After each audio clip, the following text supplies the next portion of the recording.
Estamos de volta. Pela legalidade e em defesa da democracia. Esse é o assunto do Melhor e Mais Justo de hoje.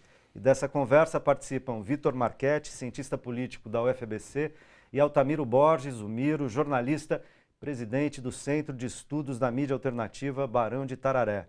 A gente terminou o segundo bloco e, para variar, eu interrompi o Vitor, que estava falando das características dessas massas que eu chamei de massas de manobra, que de maneira amorfa estão na rua lá com o verde, com a camisa da CBF, né, outra instituição bastante corrupta no Brasil, defendendo um patriotismo, um nacionalismo ufanista sem qualquer tipo de fundamento, né?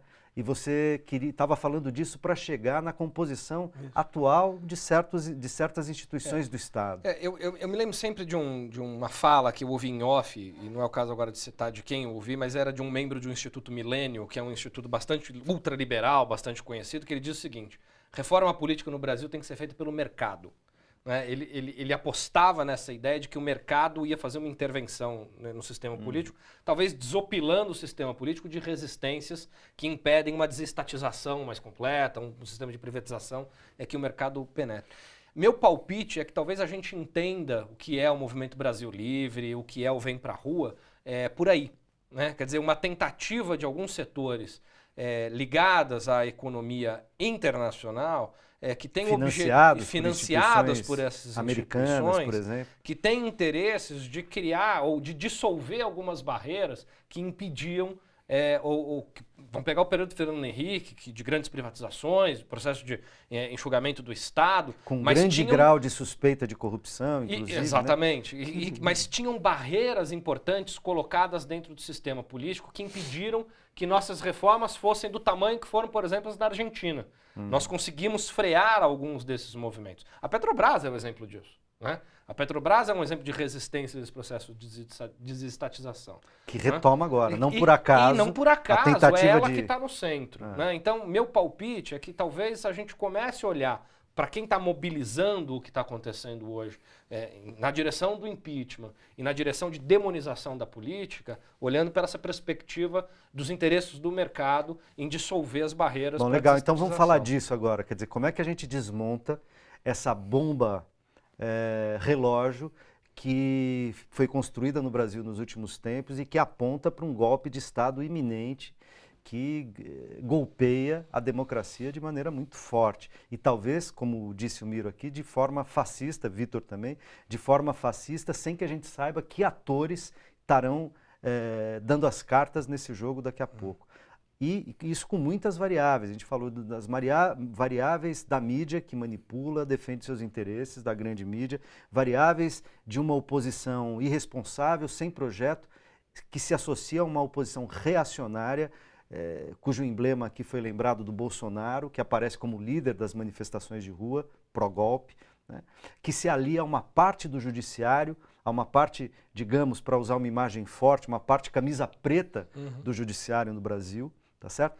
Como é que a gente desarma esses elementos e a gente vê que quando isso se apertou, quer dizer, se intensificou, eu tenho dito que a democracia começa a se levantar, porque você começa a ver pelo Brasil afora também muito setor, movimentos organizados, universidades, movimentos sociais, instituições, etc., se levantar e começar a falar contra o golpe, a defender a democracia, a conseguir uma coisa muito difícil à esquerda, que é conseguir unidade, né? Porque a esquerda se divide e é muito dividida, mas começar a ter uma consciência de que é preciso uma unidade tática nesse momento. Como é que a gente faz essa luta e por onde devemos caminhar para que não haja golpe? Eu acho que nós estamos vivendo... O mundo é muito contraditório. Né? Você tem uma ofensiva conservadora, neofascista, que o golpe já está em curso. O golpe já está em curso. Não é o golpe no modelo antigo, dos militares no período da Guerra Fria, do anticomunismo, não é isso? Né? Mas é o golpe que foi aplicado em Honduras. É um golpe judicial no Paraguai, que foi aplicado contra o Zelaya em Honduras, que foi aplicado contra o Lugo no Paraguai. Não é isso? Que é um golpe judicial, midiático e parlamentar, de maioria parlamentar. Ele já está em curso no Brasil. Nós estamos com data, inclusive. Essa primeira votação do impeachment na Câmara, que deve ocorrer até dia 17 de abril, é a primeira linha de defesa. Se eles passarem por essa linha de defesa, nós podemos dizer que o golpe se acelerou muito.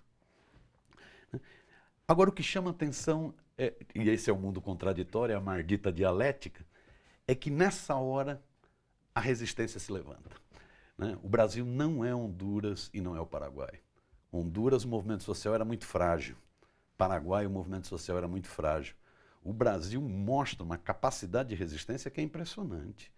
Nós estamos vivendo, o dia 18, nós não tivemos Rede Globo convocando o dia 18.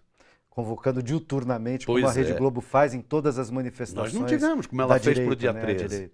O dia 13, durante a semana toda, ela preparou o ato. Ela criou fatos. No casamento Moro, Marinho, criaram fatos. Criaram clima para o ato. Né? Nós não tivemos Globo. E nós juntamos milhões de pessoas, milhares de pessoas, um cálculo de 1.300.000 pessoas no Brasil. Aquilo foi muito bonito. Sem Rede Globo. Sem Rede Globo. Sem judiciário, Sem Rede judiciário. Globo. Em São Paulo, sem governo de Estado, Sem liberando governo de- catraca. Pois é, ao no metrô. contrário. O Alckmin criou Criou clima de pânico. Terror, né? De Que não vamos ia tirar os outros manifestantes, ou seja, criou um clima de pânico. E as pessoas não se intimidaram, foram para a rua. E aí você vê as coisas brotarem. Nós estamos vivendo uma fase... É interessante, é preocupante, mas é bonito ao mesmo tempo. Veja, no mundo artístico, nós tivemos uma manifestação da cultura no Rio de Janeiro, belíssima.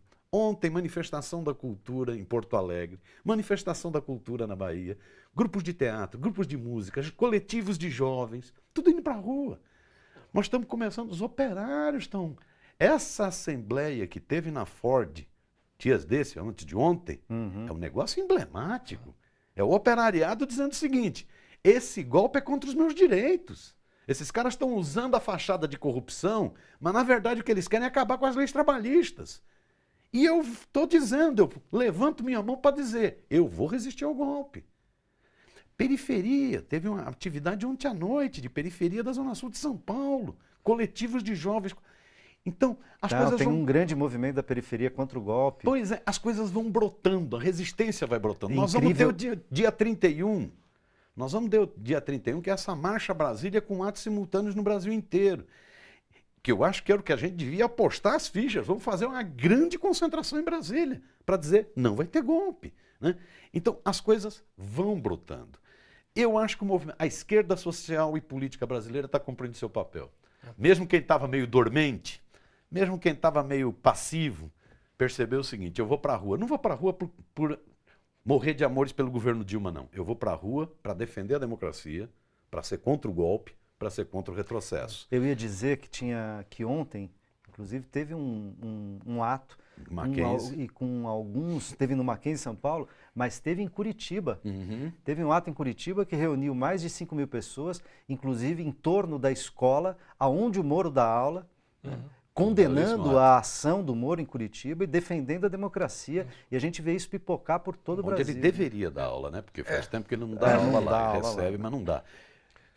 Ali os alunos deram uma aula para o Moro. Agora, só uma observaçãozinha final, viu, Vitor? Agora, eu acho, então, que a esquerda social e política brasileira está mostrando capacidade de resistência e está um negócio bonito. Eu tenho ficado emocionado de ver essa capacidade de resistência. Eu acho que falta da parte do governo sinalização. Né? Porque o governo tem que mostrar que precisa, para defender a democracia, para defender que ele continue, ele precisa mostrar que ele justifica ser defendido. O governo precisa sinalizar. Eu acho que a presidenta Dilma, sinceramente, às vezes gosta de dar tiro no pé. Né? Nós tivemos uma eleição dificílima, terminou a eleição, ela anuncia medidas provisórias de ajuste fiscal. Podia ter anunciado taxação de iate, jatinho. Grande fortuna. Grande claro. fortuna. Não, anunciou. Repatriação de dinheiro. Anunciou mexer com aposentado, pensionista e tal. É um absurdo. Aí nós tivemos isso no final de 2014. No final de 2015, o golpe estava em plena ofensiva. O PGR declara o Cunha, né, bandido. O Supremo Tribunal caça a comissão especial do Cunha, do impeachment, e o povo vai para as ruas no dia 16 de dezembro. Logo na sequência, a presidenta Dilma vem e fala em reforma da Previdência e reforma trabalhista. O governo precisa sinalizar. Se quiser que o povo vá às ruas defender um mandato legítimo das urnas, O governo precisa sinalizar. Então, essas pautas negativas, minha sugestão para a presidenta Dilma, que eu respeito muito como uma mulher de coragem, põe essas pautas negativas num saco de lixo e apresente pautas positivas para a sociedade brasileira, né? Comprometidas com que ela ganhou a eleição. Né? Com o programa de 2014. Com o programa de 2014. Eu acho que a soma desses fatores, essa criatividade, essa energia nas ruas, de todos os setores, mais uma sinalização do governo, eu acho que nós barramos o golpe. Eu acho que aí a gente vai falar de peito, não vai ter golpe no Brasil. O Brasil não é uma republiqueta, né? Eu acho que é isso esse é o desafio. Vitor. Eu acho que a importância das ruas era exatamente criar, desfazer esse ambiente de que há um consenso no Brasil, criado pela grande imprensa, criado pela grande mídia, de que nós estamos unidos, né? Quer dizer, o Brasil vai às ruas quando temos as manifestações pró-impeachment, e manifestantes e militantes vão às ruas quando temos manifestações a favor da democracia. É essa a ideia que nós temos que desfazer. Quer dizer, não é o Brasil que está indo às ruas. Quer dizer, num dia, o Brasil está indo às ruas em todos os dias, quer dizer, dos dois lados, mas há um Brasil que precisa mostrar a sua cara para defender os direitos conquistados até agora, para defender as instituições, defender a Constituição, defender os avanços sociais dos últimos anos e para reorganizar o campo, inclusive para fazer as críticas que precisam ser feitas. Né? Se não formos às ruas, né, se não estivermos nas ruas defendendo esse Estado democrático de direito e repensarmos algumas posições tomadas no nosso campo, nós não teremos aí nem sequer condições de discutir reforma previdenciária, barrar a lei antiterrorismo. Quer dizer, é somente indo às ruas, mostrando que há um outro campo organizado, há um outro campo disposto a fazer o enfrentamento, há um outro campo que sabe para onde está indo, ainda que tenha suas diferenças internas, né? Quer dizer, a gente sabe que o campo de esquerda é um campo que tem agendas que são múltiplas, mas que nesse momento é fundamental que essas agendas estejam indo na mesma direção, na defesa do Estado democrático de direito, impedindo excessos que lembram excessos aristocráticos, que lembram um país que tem medo do que as urnas são capazes de produzir, que tem medo do que as ruas são capazes de produzir. Então as ruas precisam reafirmar o seu lugar. A esquerda sempre ocupou esse espaço público como seu espaço de atuação política por excelência. A esquerda não surgiu no país ou em outros lugares do mundo dentro de parlamento. Outros movimentos à direita surgiram dentro do parlamento. A esquerda não nasceu dentro do parlamento. Portanto, talvez o bonito do momento seja exatamente a esquerda buscar o seu berço, né? Buscar o seu lugar de origem e reorganizar esse campo, porque temos críticas, mas temos agendas comuns, né, que nos colocam num campo político que, ainda que tenhamos críticas ao governo federal, nós temos muito mais em comum e, portanto, muito mais a defender este governo, impedir que o impeachment aconteça, né, e colocarmos na mesa uma agenda mais progressista, uma agenda mais social, para que a gente não perca o rumo. Né? Tem muita coisa que nos divide, mas o essencial nos une. E nesse momento o essencial é a democracia. Eu agradeço muitíssimo, Miro, Vitor, e a você que nos acompanhou até aqui. A democracia se levanta contra o golpe de Estado. Vai ter luta. A gente se encontra na próxima quinta ou a qualquer momento. Forte abraço.